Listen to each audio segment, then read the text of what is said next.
I've listened to enough rubbish from you. We are all now part of Modi's nation. You have no business making a personal attack on any of my panelists. Look at this. It's all saffron. It was a fantastic speech.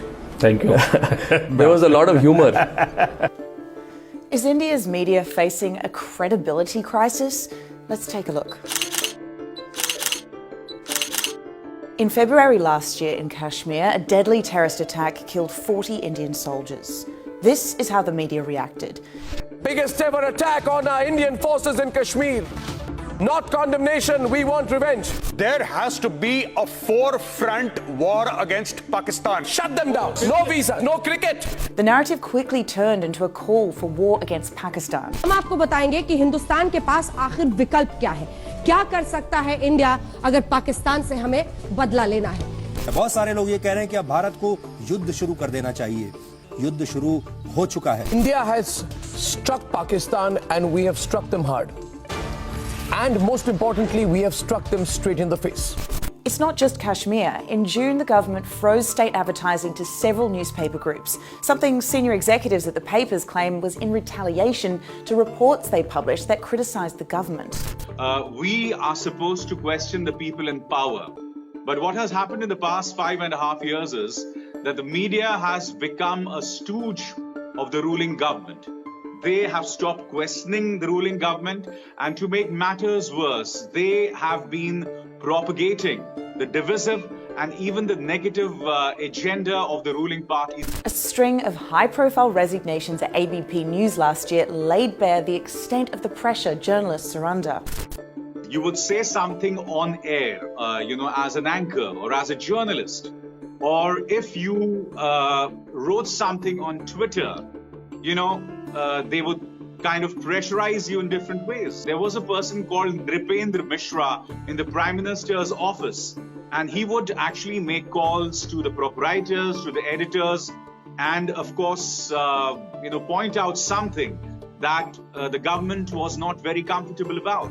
So yes, this government has been working in different ways to pressurize the media. Apisar's exit came a few weeks after the resignation of managing editor Milind Khandekar and anchor Punya Prasun Bajpai. But you could say the writing was on the wall. In 2018, when ABP called out Modi for a claim he made that farmers were doubling their income as a result of his policies. और पहले की तुलना में आय कितनी बढ़ गई आपकी? अभी 2 गुनी हो गई है सर। अच्छा, और जो महिलाएं आपके साथ काम कर रही हैं, उनकी आय भी बढ़ गई होगी? जी sir. They sent a reporter to interview the farmer who denied it. ऐसी आय नहीं बढ़ी है? No sir. मुनाफा नहीं हुआ है। After leaving, Bajpai wrote an expose detailing the extent of censorship.